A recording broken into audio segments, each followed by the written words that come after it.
Welcome to another OU Insider Under the Visor YouTube Lives, brought to you by and sponsored by Olipop. Wait for it. There it is. Listen, couldn't folks, hear anything, but okay, we take your word for it. you couldn't hear the crack? No. Dang it. I try to make the crack audible every week, but I made it audible the other day. It was on me for not going. Well, listen, needless to say, look, folks, if you haven't tried Olipop yet, real soda taste, no soda guilt. Check them out at drinkolipop.com. All natural sweeteners and flavors, no added sugar, 14 delicious flavors. You can use promo code CHAMPU20 for 20% off an online order, or just go find them at a supermarket near you. They'll be in the health food section because, again, healthy soda, folks. You can't go wrong with Olipop. I'm drinking the classic root beer flavor tonight. It's one of my favorites. Again, 14 different flavors. Whatever your soda of choice is, Olipop's got a flavor for you. We're proud to partner with them as the title sponsor of the OU Insider live stream every week on Wednesday nights. That is correct. We are very, very proud to be sponsored by Olipop. And we're going to have some other sponsors, obviously, throughout the year, whether working on some post-game sponsors and stuff like that to go along with Olipop. So we're going to, and it's going to help us, guys. It is going to help us help you as far as coverage goes, as far as all that. The more you guys watch, and you guys have been amazing. I want to say that up front. I think we've been top 100. I think the last 3 or 4 podcasts, I believe. So, and we started from scratch, which makes you guys, Sooner fans, the most amazing people in the world. And we sincerely mean that, because we started from scratch. There was no subscribers, nothing on this version of the OU Insider Under the Visor YouTube podcast or anything like that. So that's all you guys. That's all you guys being so supportive, and we feel super blessed for that. And because of that, we're going to be able to get more sponsors, which means we're going to be able to do a lot more for you guys here in the future. And we can't wait for some of the plans we have in store. And I know you guys will really love it as well. All right. On this week's episode, we're going to talk about, obviously, Zion Raggins, 4-star 2024, 4-star wide receiver, committed, making that, I believe that's number 5. Is that not wide receivers in the class? Or is it 5 wide receivers? 5. Yeah, 5 wide receivers in the class. We're going to talk about the potential of Taylor Tatum joining the class on Friday. He will be announcing, the 5-star running back will be announcing on Friday at 11 a.m. And then there is some other chatter going around. Obviously, Sooners on Their Stars is coming up. Party in the Palace is coming up. Williams Winery, Michael Patterson McDonald, David Stone, Caden Durham. Trying to think of who else is upcoming. Parker, help me. Eli Bowen, Michael Boganowski. There's a lot to talk about. There's a lot of buzz, a lot of chatter around all those targets that Oklahoma's in on. And then obviously we're going to talk about Brent Venables, Deion Sanders, and we're going to get into the fact that fall camp starts in 2 weeks. That's right. Fall camp starts in 2 weeks. Oh, and somebody gets married in 2 weeks. Yeah. How about that timeline? Yeah, right. Crazy. Super chat is already popping off. We love you guys. We appreciate your contributions via the super chat every week. Mongo said Nigel Smith sneezed in the film room and it sounded like go Bucks. So Ohio State confirmed. Shout out to TNA Tupuolo.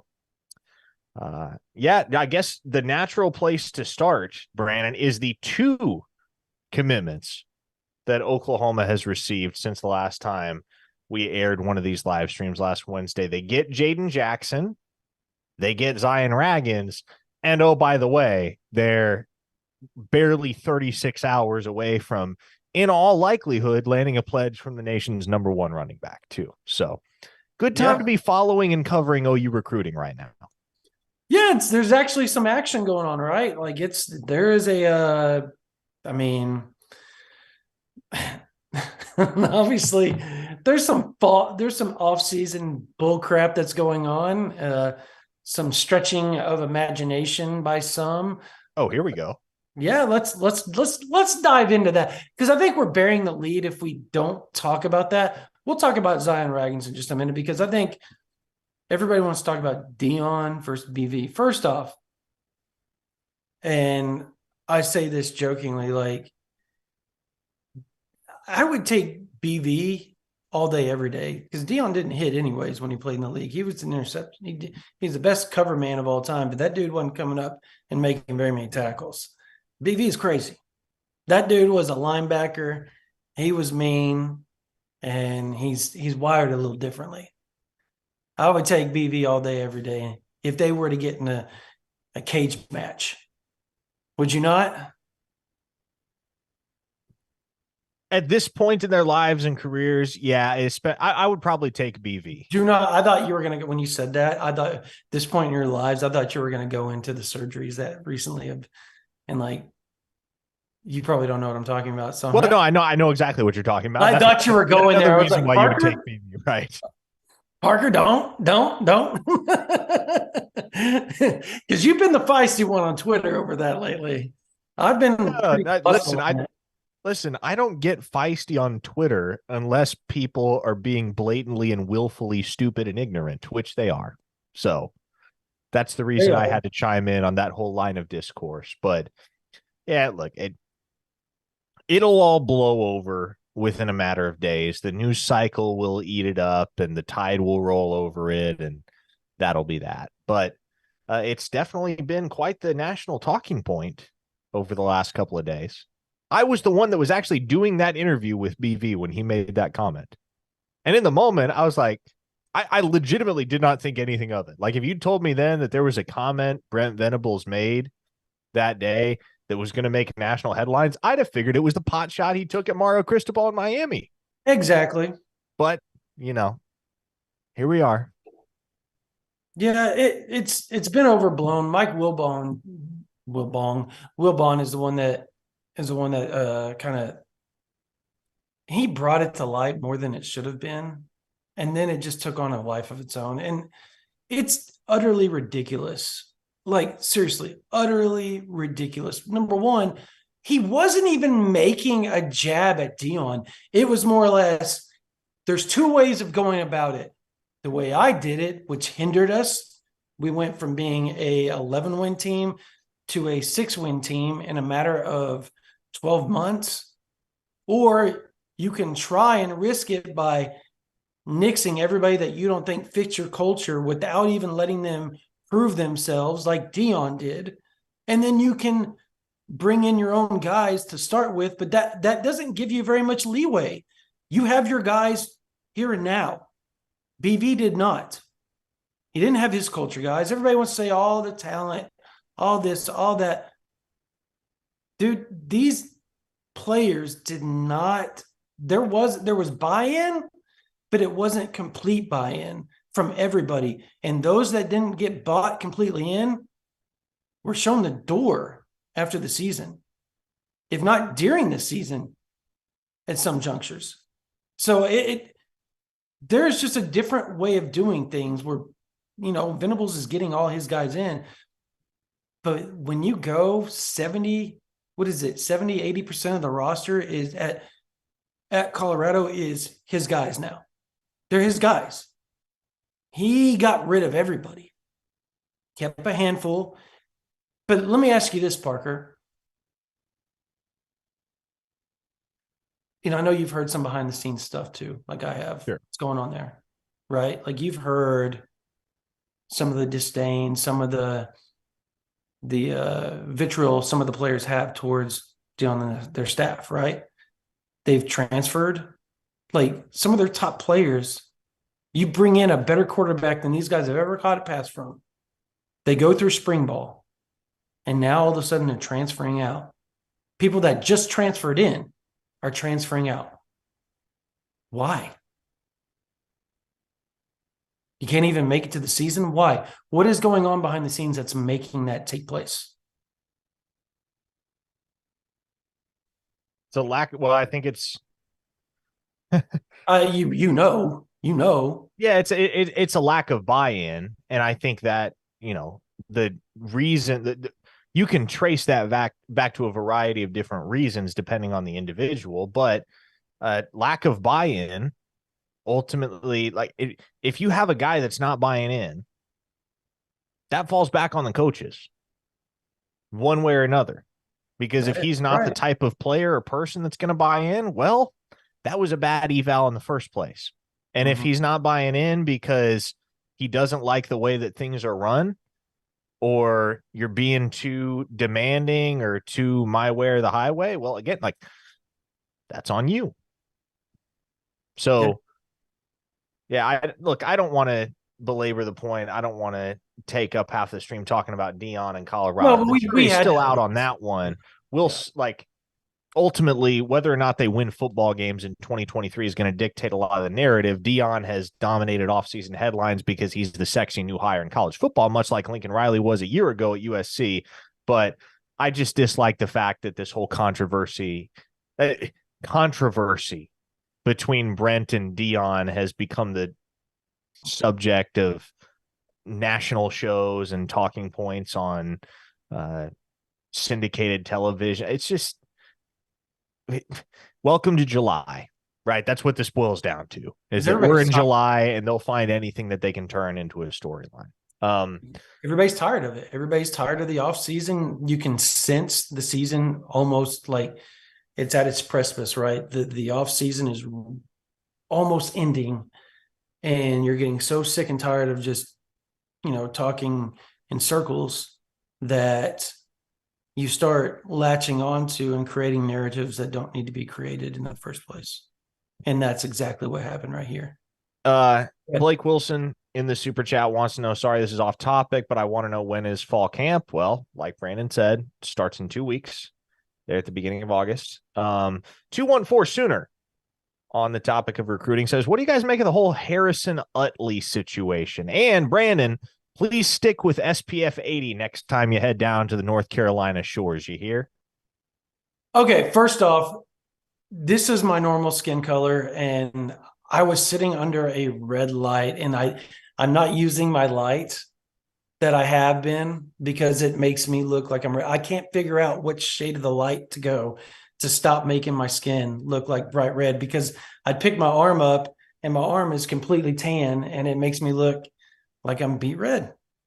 And so I didn't get burnt one time on that trip. So, but I do appreciate it. I wasn't outside enough because I was normally working. My kids were outside. The one time I did go outside, I surfed and ended up cutting my hand and my feet on rocks.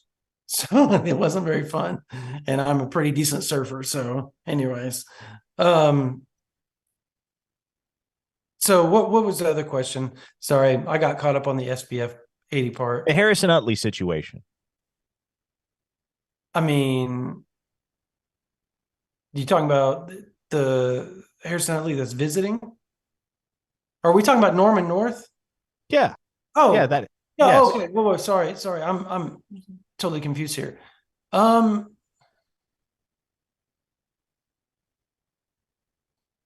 I don't know. So on the podcast the other day, Parker and I were talking about it, and Parker asked a question, or maybe I did.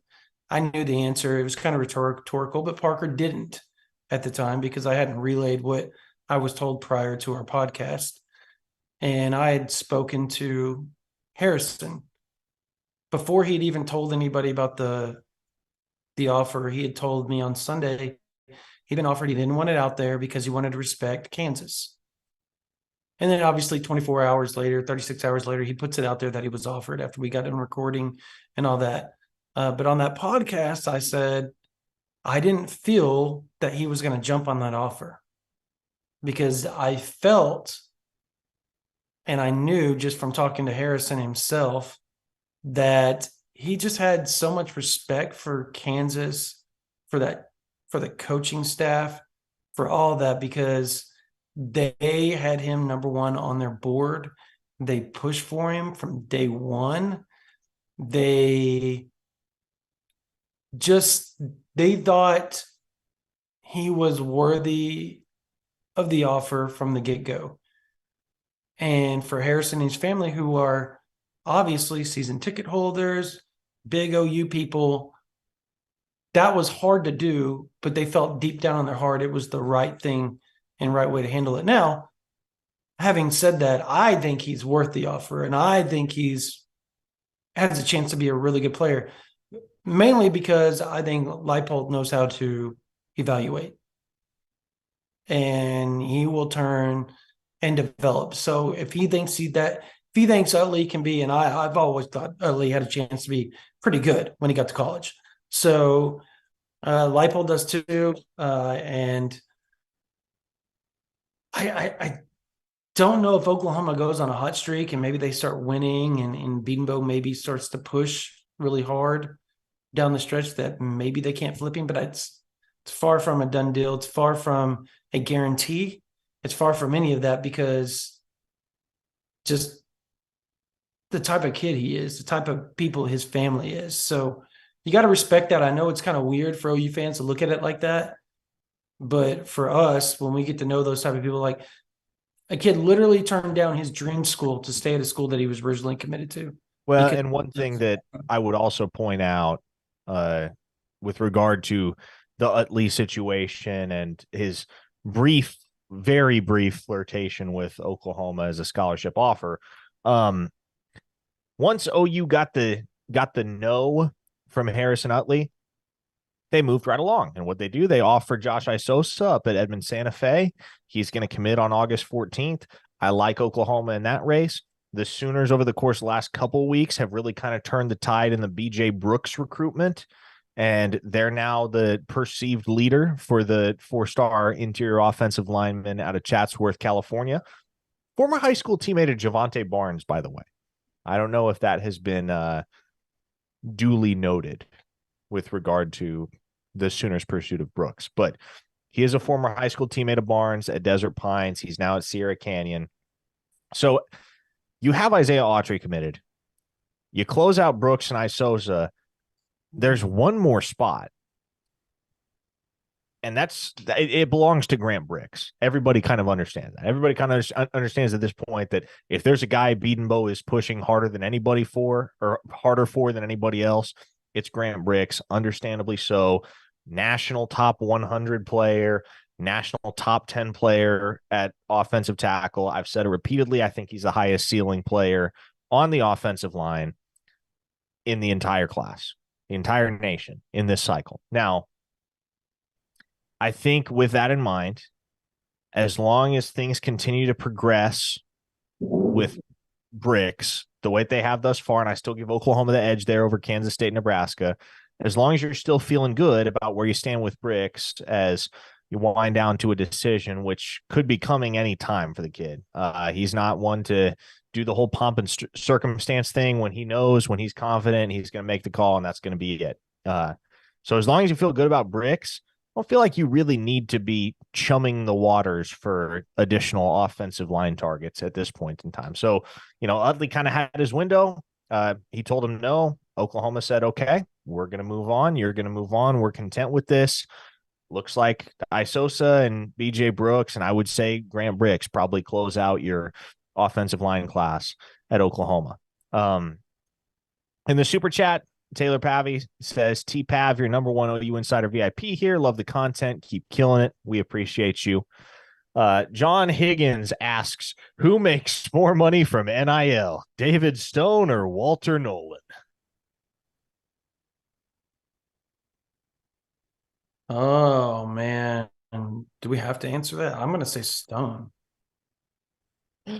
Oh, man. I am. I would probably lean David Stone too. Yeah, I just some of the stuff I've heard. Yeah, David Stone. if anybody outside of him and Williams Nwaneri aren't like bringing home the cheddar that we feel like it's getting to that point. Now, I'll say this.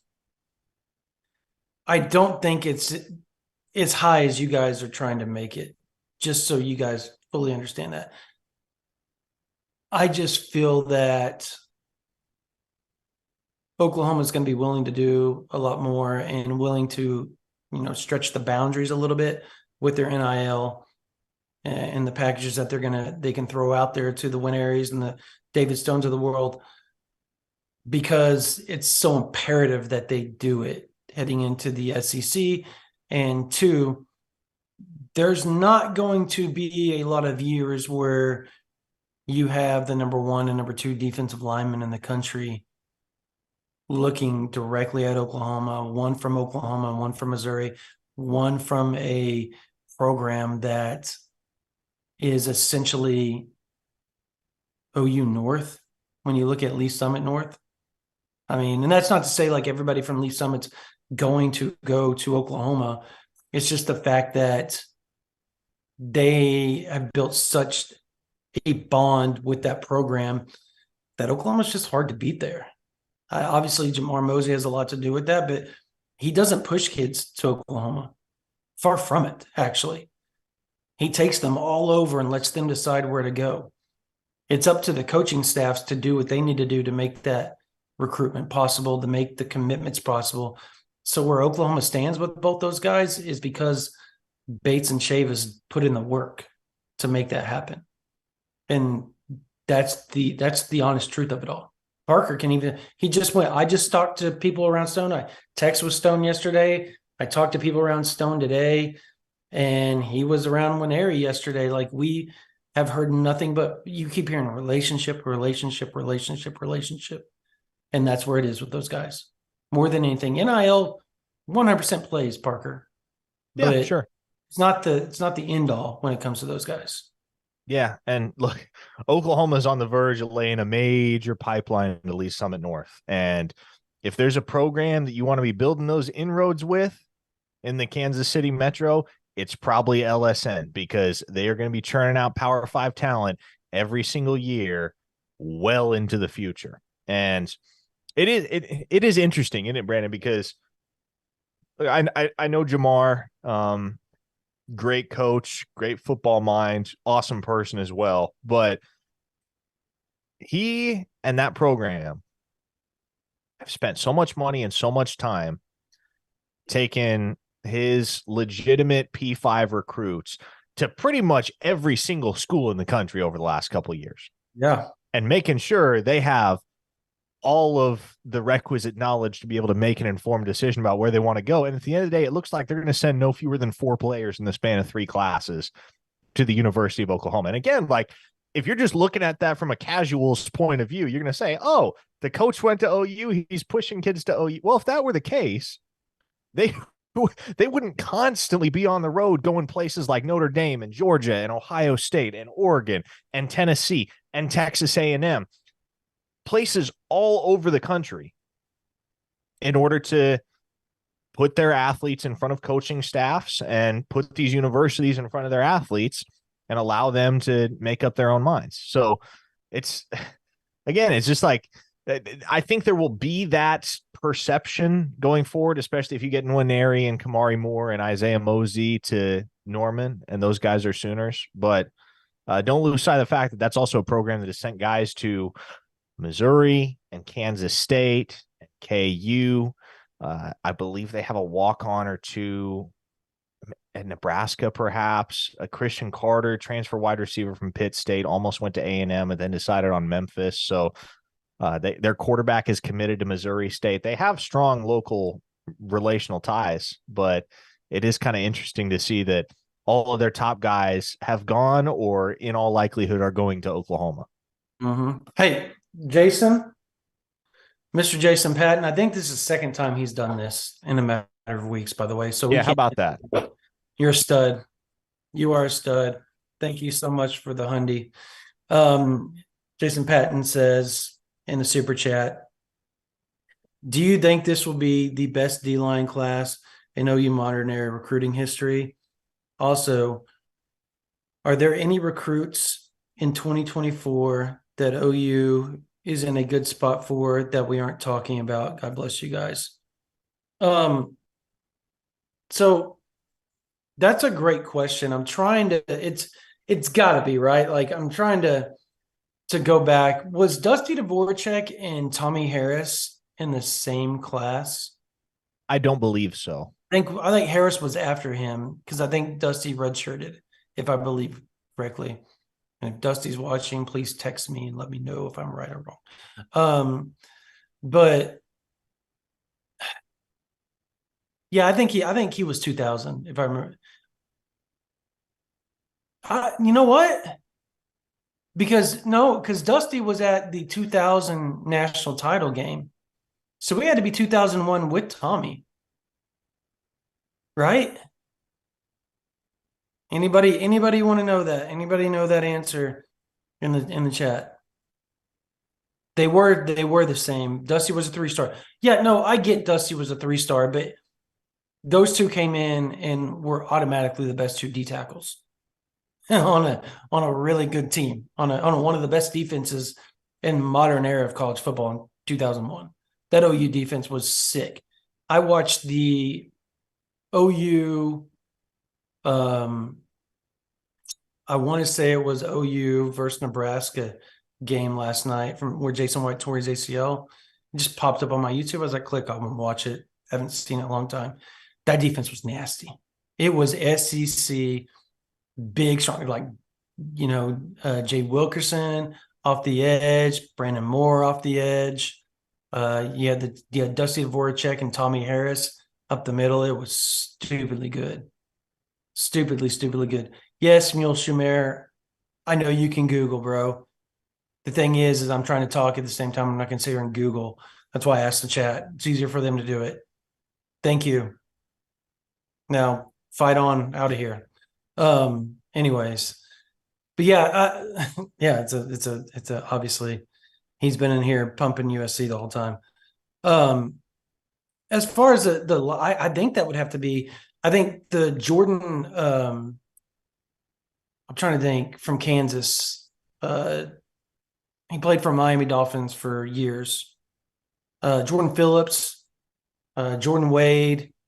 That class was really good. I think there was like 3 or 4 top 100 guys on the D line in that class, but you can't compare number 1, number 2, potentially landing another elite guy that's a top 10 defensive lineman in the country, and Dominic McKinley. Obviously, you already got White Gilmore, who's going to skyrocket up the rankings, I think, by the end of this cycle. I don't know that he'll ever get in the top 100, but I think he could be a top 250 guy. I think playing in Minnesota just kind of hinders him a little bit. Then you still have an opportunity to land Nigel Smith, who I think Oklahoma's in a really good spot for. He's a top 250 kid. You have an opportunity to land Zena Mozelu, top 250 kid. And then obviously you have a chance to land Danny Okoye, who again, top 250 kid. So yeah, I think this would be the best defensive line class in modern history, and I don't think it would be close. I think 2022 had a chance to be with Gabriel Brownlow, Dindy Marvin, Jones Jr., Derek Moore. I'm trying to think who else was in that class in 2022. Can you remember? No, because all those guys all went somewhere else after being. Well, yeah, and all the guys that Oklahoma did end up adding came late for the most part. Like R. Mason Thomas didn't get his OU offer till mid-December. It was the same with Grayson Halton. Yeah, gosh, for the life of me, I couldn't tell you who all Oklahoma. They had some big names though. I mean, Derek Moore and Marvin Jones Jr. was on the verge of committing there, and yeah, that had the potential to be one of the great classes on the defensive line in modern history for Oklahoma. But everything is on track for this 2024 class to be in that conversation. That kind of gets to Kaysen's question in the super chat, Brandon, which was, is Dominic McKinley's timeline moving up, and is he going to be at the party at the Palace? Parker, you asked me that before you came on air. I don't have the answer for that. I'm going to work on that tomorrow. Try to really, really nail that down. First off, thank you for the super chat. But I know LSU's really working hard to make sure that he arrives at their little event and their barbecue. He hasn't really given LSU much of the time of day. And I know that his mom is not a really big fan of that defensive staff right now. Having said that, Oklahoma's put themselves in a really good position. Texas is in a good spot. I think it's really those two kind of battling it out, with A&M trying to scratch and pull and claw and get themselves up in that discussion again. And then LSU kind of tagging behind all those guys because they didn't have a defensive line coach throughout winter, throughout the spring after Jamar Cain left and went to Denver. And they didn't automatically just go hire somebody. They waited till spring was over to hire. So they lost legitimately 5 months of relationship with Dominic McKinley, but still he's only 50 miles away, living in Lafayette. Logistically, it would make a lot of sense to go to LSU, but culturally, he fits Oklahoma. So I think that's going to be the intriguing part is, will he be back? If he doesn't come to this, will he make a game at Oklahoma before he makes a decision? And I know Oklahoma's fighting and trying to do all they can, and they've done all they can to try to make that work. And they've really sold the mom. The mom really likes the education at Texas. She likes the culture at Oklahoma, the on and off the field situation at Oklahoma, and the fact that they're faith driven, much like her. So that's working in Oklahoma's favor there. I hope to have a better answer for you on OU Insider here in the next 48 hours, though. I will say I have heard some stuff that makes me think they're. Well, I'll go ahead and No, say I it think straight he's up. moving it up. I believe he's going to at some point. Well, and what I was going to say though is I have heard a couple things today that lead me to believe he could be in town for the party at the Palace. Do I know that for a fact? No. No, I've I heard that. but Yeah, but I just can't. I can't confirm. I don't want to say I can confirm one or the other. Like like you're saying, like you can't do that because, um, one, I didn't hear it from normally who you and I hear it from. You know what I mean? That yeah. person will leave. So those people, I haven't heard it from that yet. So, but yeah, Parker, yeah, there's been buzz. There's been some buzz that he's, but as a matter of fact, McKinley himself created the buzz back after he visited and said he would like to come back for the party in the palace after he visited for the Champion Barbecue. So that's where a lot of the buzz stems from, in my opinion. Can they close that? Same thing with Zena Moselu. Oklahoma has a decent chance of pulling him, and it's kind of shocking. I talked to somebody the other day, and I posted this on OU Insider that, and I'm talking about 4-star edge out of Allen, that there's a lot of people that don't think he's going to end up at Texas. Now, if you talk to the Texas reporter, they think it's happening. There's a lot of that same feel, like we feel about Eli Bowen, they feel about Zeno Moselu, and it makes sense. Sure. It makes sense, but here's the difference. Eli Bowen hasn't been bouncing around, going a lot of places, and he's been to Oklahoma quite a bit, and he'll be back for the party in the palace. If Zena comes to Champion Barbecue and turns around a month later and comes to obviously OU's party in the palace, some red flags got to start going up for Texas there, that it may not, because you know more than any, Parker, you'll know more than anybody on that because of Michael Hawkins and Devon Mitchell. They're working that kid hard. Yep. They want him in Norman. The OU staff very much wants him in Norman. And we've said it for a long, long time, Brandon. Not necessarily that he would end up at Oklahoma, but that he probably would not end up at Texas. It's because he's the type of kid that has never been inclined to follow his brother. He wants to blaze his own trail, and that's kind of made OU and Texas A&M for some time now the two programs alongside the Longhorns. Sure, I mean we'll not act like they're not a part of the conversation, but OU and A&M have been heavy in this thing for quite a while. We need to Chris, go back and answer that second part of Jason's question, which was what now?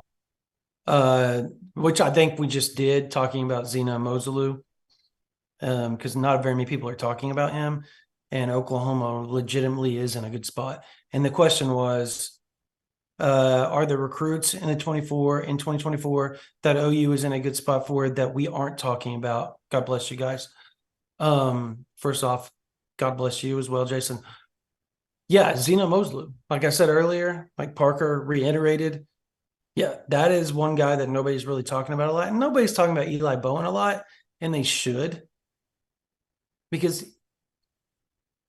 his, when you say it, it sounds awful, but his ball skills are just ridiculously good. He just has a nose for the ball. And when he was hurt last year, broke his collarbone, Geyer's defense went down the tubes because he literally shut down one half of the field and made it so much easier for everybody to focus on the other half and really cut everything the offense could do in half. And when he's gone, they didn't have the horses to do that, and it really put people in position, made people have to go play positions that they weren't really natural fits for, and it hurt Geyer. And with a school that's that deep in talent and all that type of stuff, you normally don't see that big of a drop off.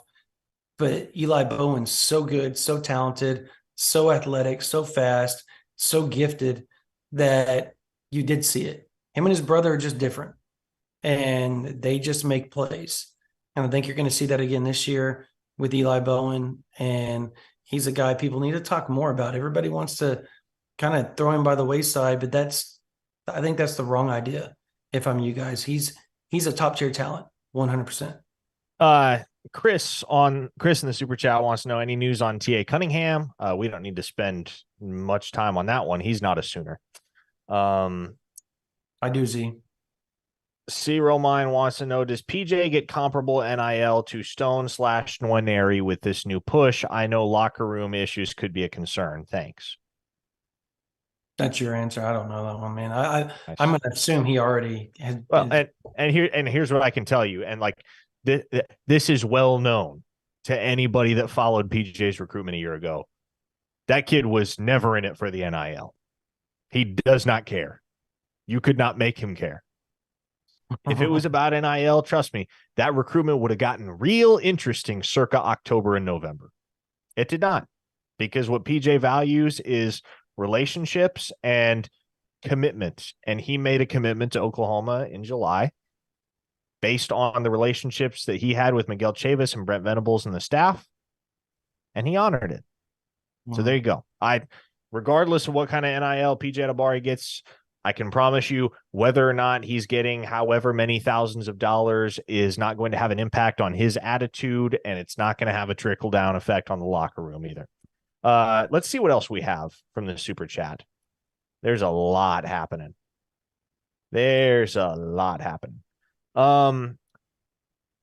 Zai wants to know, Danny Okoye, how hard are we pushing? What are the biggest factors in his recruitment? The kid's ceiling doesn't exist, in my opinion. I'm gonna assume that's a compliment to Danny Okoye. Mm-hmm. But Brandon, you'll know a little bit more on Okoye than me. But from what I know, obviously, Oklahoma is pushing hard for Okoye. They would love him in the class. Yeah. And they seem to have the inside track right now, not an insurmountable lead by any means, but I have heard from a couple of credible sources as of late that even with the Texas visit and even with the Alabama visit coming up here, Oklahoma is still the team to beat in that process. Yeah, I want to believe that. I do. But I'm going up. Obviously, I'm going to go see Danny tomorrow. So I'll have a better idea of all that after I go see him tomorrow evening. Having said that, Danny's different, just personality wise, and everybody wants to say, "Oh, he's not a culture." He is so much a cultural fit at Oklahoma. Great kid, just different personality. Like, and when I say different, he just kind of blazes his own trail, doesn't really give a crap what anybody thinks, and is very independent. You're talking about a kid that literally works 2 jobs to help his mother out, while also working out, doing the homeschooling thing and playing football. He's that type of kid. So you're not going to be able to throw a lot of BS at. The discernment in that kid is high, very, very high. He can sniff out the BS. And I think that's where him and Chavis really have started to connect, is because they both seem to have high BS meters, and they see through all the shiny stuff and the veils and all that type of stuff that sometimes can be blinding to others. And Danny doesn't get blinded. He has a reason of why he's doing the things that he's doing and going to the schools that he's going to, and the way he's approaching his recruitment is by design. Like, he literally has a few dates in mind to visit Oklahoma during the season. And so I'm going to try to see if that's nailed down or not. That's one of the reasons why I'm going up there, is to see, like, where is his head out? When does he want to visit Oklahoma? What other places does he want to take official visits that he's 100% sure on? You think that's going to be Texas? We think that's going to be Tennessee. Like, we think those two are going to be in it automatically. You would assume Alabama is going to be one of them as well, since he's going to take an unofficial visit this weekend, or this not this weekend, but this month to Alabama. So it's far from a foregone conclusion that he goes to Oklahoma. His mom will start coming back into the equation of the recruiting whenever the official visits start to take place.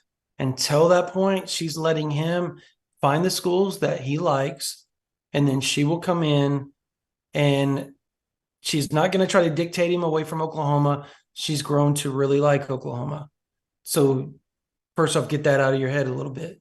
Number two, she's just going to be there for support, to go and ask questions that maybe Danny isn't going to think to ask on those official visits. So there's a lot going on there that people quite don't understand, and that's by design, like I said, by Danny. So I'm going to have a little bit more information there. I still think Oklahoma's in a good spot.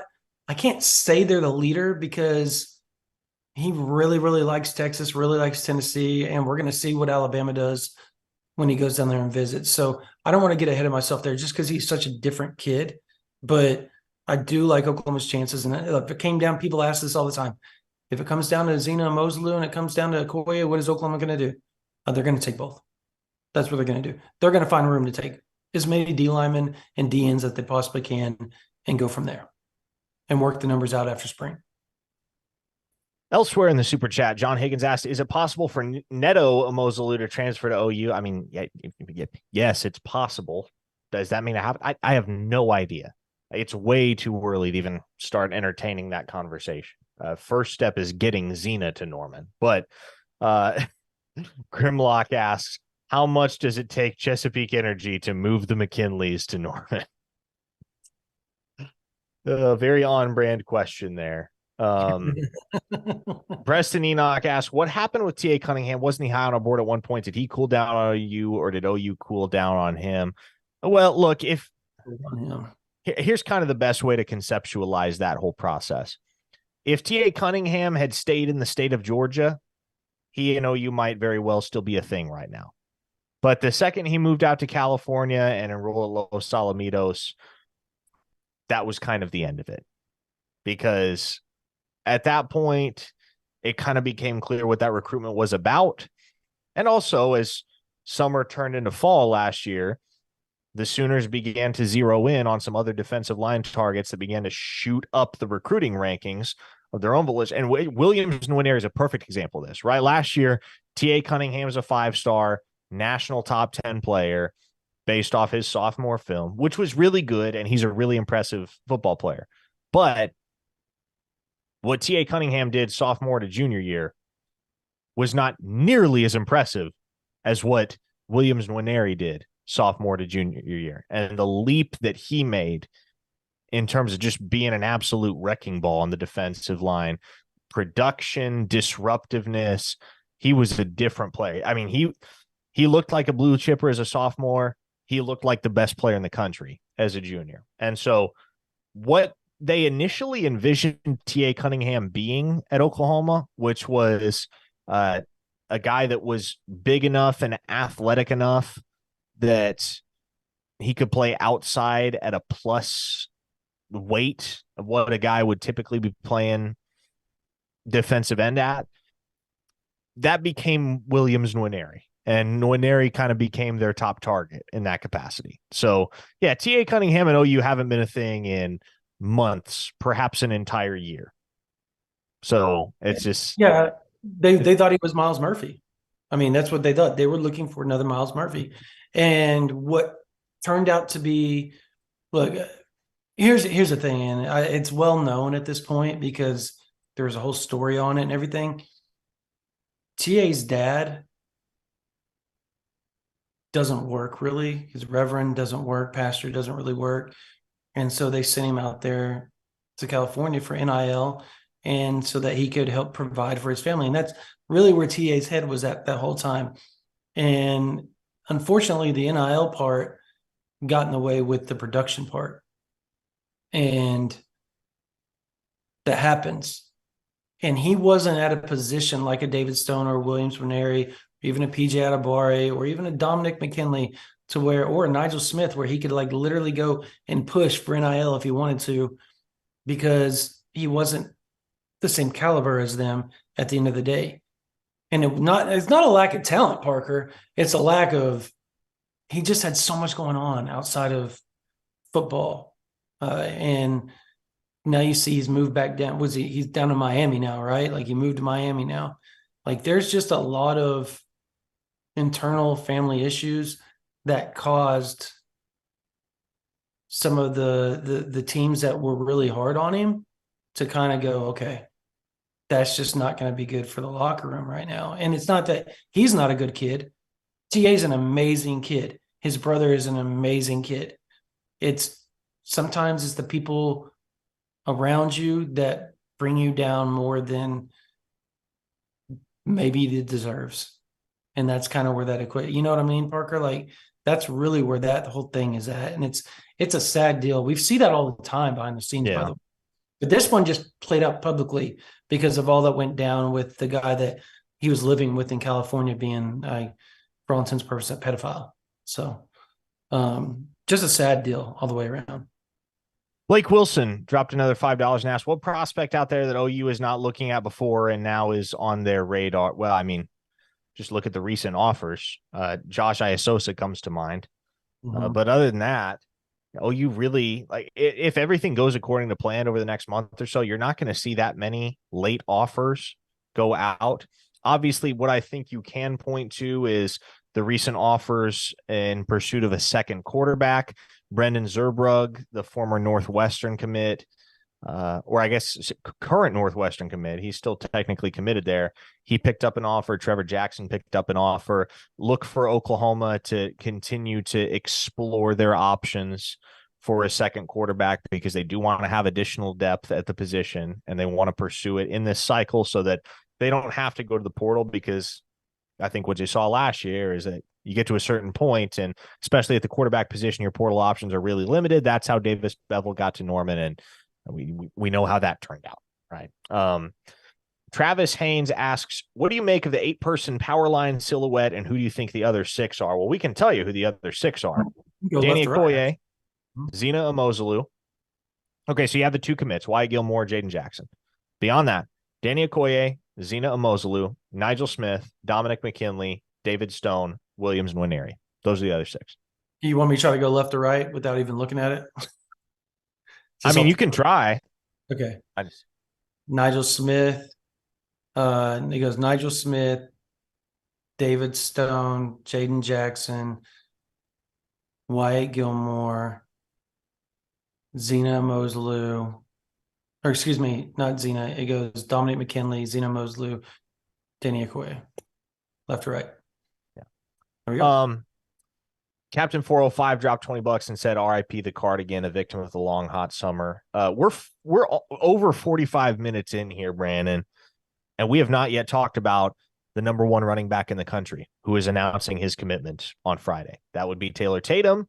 It is OU and it is USC.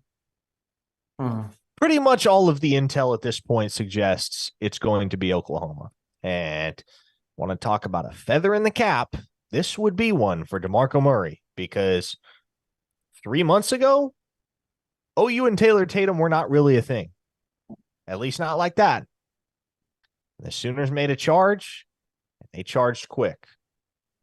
DeMarco Murray was pivotal in this process. Skip Johnson was pivotal in this process. And as we sit here just over 36 hours away from the decision, the Sooners are on the verge of landing a 5-star running back for the first time in 10 years. That's crazy, right? Like Joe Mixon, that's the last 5-star. Was he? Yeah, he was before Ford, wasn't he? So, yeah, wow. And I'm sitting here trying to I'm like going through my head here, like all the running backs that they've got over the years. Sawchuck and Barnes were fairly close for a while to being 5-stars. They just never could get over the hump. For some odd reason, Sawchuck kind of fell back, which I still will never understand, by the way, because that dude has a chance to be special. So I don't know. But yeah, I like Oklahoma. I went down there and saw him. And I remember I called you, Parker, shortly after I left, and I was like, dude, I think Oklahoma's in a really good spot here.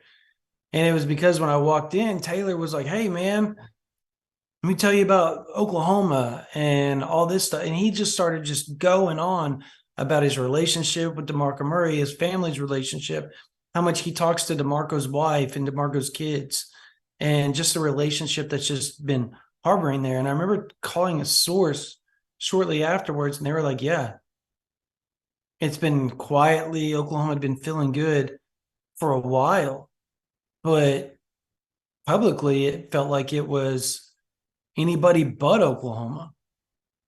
And then after we reported that, it seemed like every week it got more and more and more and more momentum for Oklahoma. He almost showed up to the spring game, had their baseball team went a little bit further than they should have, or he believed they were going to in the state playoffs.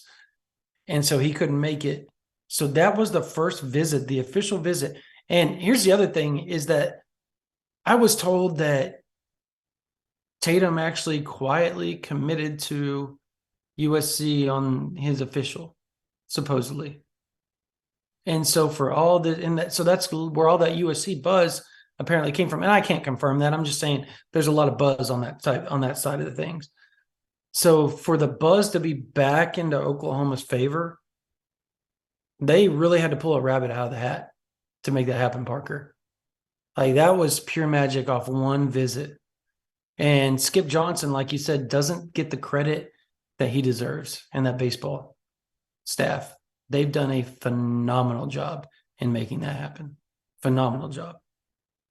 And that's not the first time that's happened. James Nesta was another one, right? And in 2025, Jonah Williams, who's at IMG, potential 5-star safety, right? Great baseball player. Oklahoma's baseball program is pushing really hard for him there, and those two staffs are working together there. So you can almost guarantee with Oklahoma already in a good spot for Jonah Williams, there's a good chance that Oklahoma becomes one of the top teams for him later on down the line. So this might be one of those things that continues to happen as Oklahoma proves that they're really good with dual sport guys. C. Romine wants to know about Michael Boganowski and Caden Durham. Well, two guys that we expect will commit in August. It's not totally out of the question that Boganowski has a decision before the end of the month, but Durham has that date set for August 25th. Boganowski is visiting both Oklahoma and Kansas State again before he makes his final decision. You give Oklahoma the slight edge right now for the 4-star athlete out of Junction City, Kansas. And I think in Durham's case, look, the kid's got 405 tattooed down his right shin. He wears 29 for DeMarco Murray until it becomes completely and unambiguously apparent that he's going to LSU or Texas A&M. Like I'm riding with OU till the wheels fall off, because you're going to have to convince me that kid doesn't eventually find his way back to Norman, Oklahoma. Yeah, I talked to somebody fairly close to that situation today. And ironically, with Caden visiting LSU at the end of July, like that's happening from what I'm hearing. they still would say they would bet on A&M over LSU, which I've just blew my mind that they believe that. So, but they still liked Oklahoma's chances too. So I'm with you there. It's just I'm losing faith a little bit day by day. And maybe kind of if Taylor Tatum actually commits to Oklahoma, that may be one of the things where that's probably why I feel that way, just because Oklahoma seems to be in such a good spot for Taylor Tatum.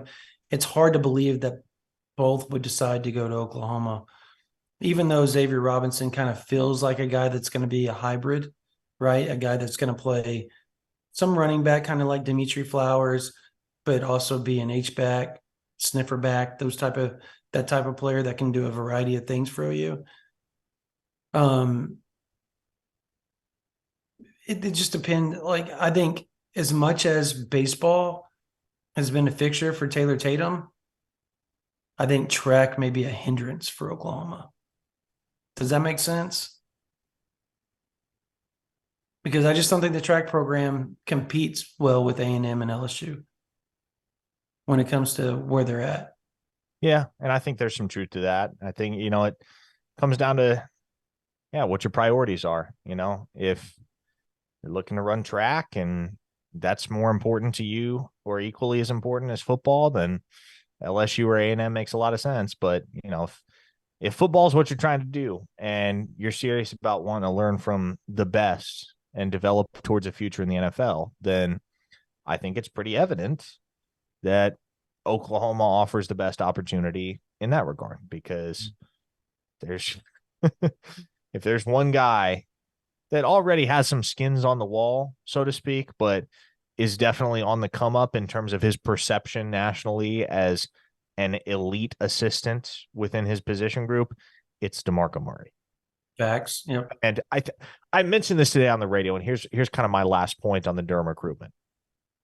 This is one that, because of Oklahoma's current depth at that position, you can kind of be okay walking away from, regardless of the outcome. Like, if you're an OU fan and you're tracking the recruiting happenings within this cycle, and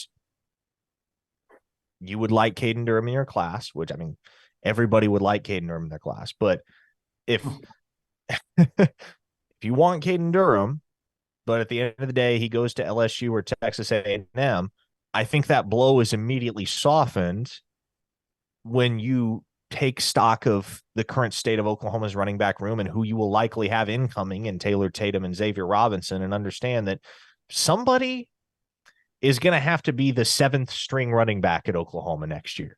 Right. I mean, let's play this out. Marcus Major has another year, by the way, if he wants it. But Javonte Barnes, Gavin Sawchuk, Caleb Hicks, Dalen Smothers, Taylor Tatum, Xavier Robinson, potentially Caden Durham. I mean, you can take any one of those guys out of the equation. You can take any individual player out of that equation, and it ought not to diminish your confidence at all in the state of that room, because the harsh reality is that there is somebody from the 2023 class or the 2024 class that Oklahoma will sign at the running back position, or has signed at the running back position. One of those 4 or 5 guys will never play meaningful snaps at Oklahoma. And it won't necessarily be because they're not any good. It'll simply be because there are 2-3 guys ahead of them that are just better. Yeah. No, it's just such a deep position already. And that's where, I was talking to somebody during the camp settings, and this person is fairly knowledgeable when it comes to running back and just where things stand at that position. And essentially was told, look, if OU goes over, it's not the end of the world. DeMarco can go get somebody out of the portal, or he could just stay pat with, not getting anybody in 2024, and then going and getting 2 in 2025, because some of those guys will be closer to graduating or being able to leave that are on campus already. And it makes sense, because you look at it, you got a redshirt freshman in Gavin Sawchuk, and talk about somebody that has the fan base on edge that they feel he has a chance to be that dude when it's all said and done. He's a redshirt freshman. Redshirt freshman. And already proved in the bowl game, he's got the goods to be really, really, really, really special. You got Javonte Barnes. Obviously, you got Marcus Major back. He can stay healthy. He has the good. All three of those guys have a chance to be really good backs for Oklahoma at some point during the season, if not the whole season. And that's not even scratching the surface, Parker, like you said. It's not even scratching the surface of the depth. Caleb Hicks, Hollywood, Tawi Walker, Emeka Emegwa. Like, that's 7 dudes that would play at most places, and they're having to wait their turn at Oklahoma. Very much Alabama-esque during the late 2000s, right? 2015 to like 2021, how deep they were at running back. Whereas, like, how did they keep getting those guys? There's 1,000 running backs already on campus. But that's the reality of the situation right now for Oklahoma. And it's a good one. DeMarco deserves his flowers. And the fact that nobody's given him, or he's not getting very many nationally, I think if Oklahoma pulls off the Taylor Tatum stuff, that narrative is done. Like, he will be considered, Parker, one of the top running back coaches / position coaches in the nation, without question, particularly at recruiting.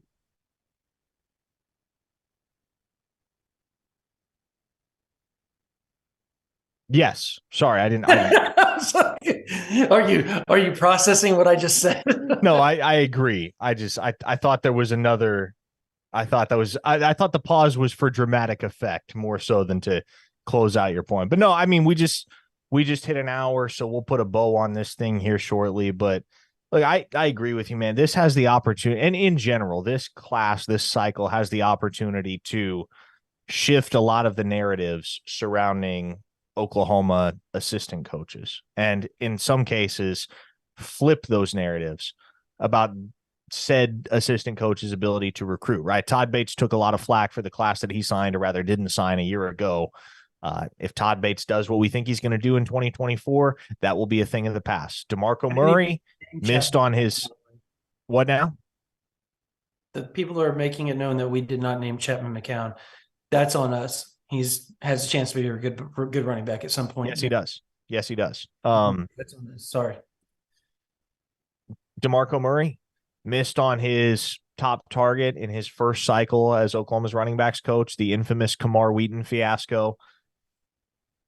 Dude's hardly missed since then. And no big deal. Emmett Jones, like, is there anybody that has an easier job for the next year and a half than Emmett Jones? I think.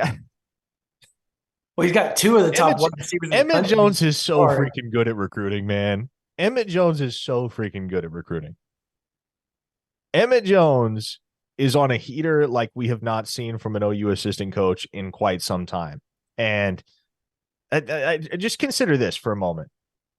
Adrian Wilson was silent committed to Oklahoma at the beginning of June. That's a top 50 player in the 2025 class right now. And from the Oklahoma end, the feeling was kind of about Adrian Wilson. So one thing leads to another. There's some conversations with the coaching staff. He wants to take some more visits, which kind of compounded upon the whole situation and made it a little bit easier for the two parties to go their separate ways. And he commits to TCU. But hey, you got Grayson Harris committed. You're going to get Isaiah Mosey. You will.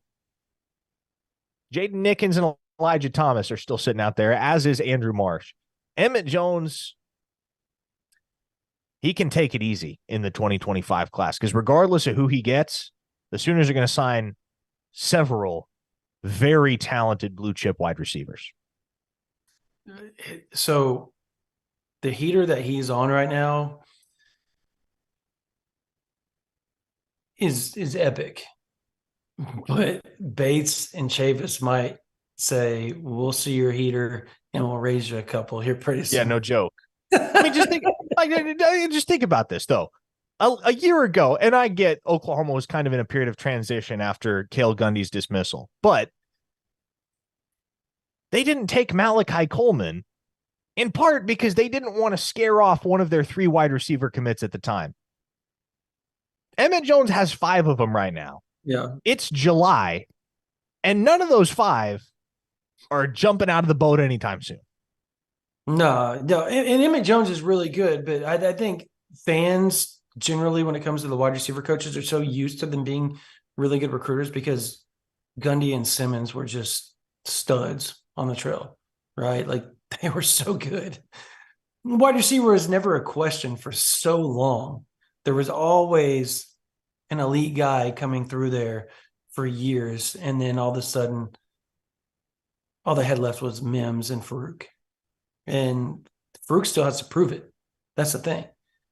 He has all the ability, but he still has to prove it. And I was talking to somebody the other day about the wide receivers, and they said, well, if you go look at Texas Tech and look at who is now an all Big 12 guy, first team all Big 12 guy preseason, who recruited him, who developed him, because he wasn't thought to be anywhere remotely close to that coming out of high school. And they said, Emmett Jones can develop wide receivers.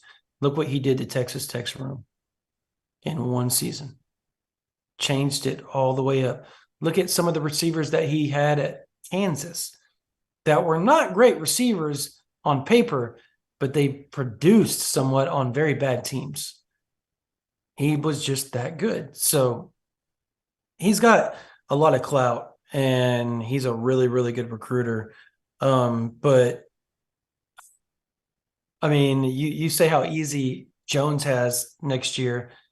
Think about Miguel Chavis.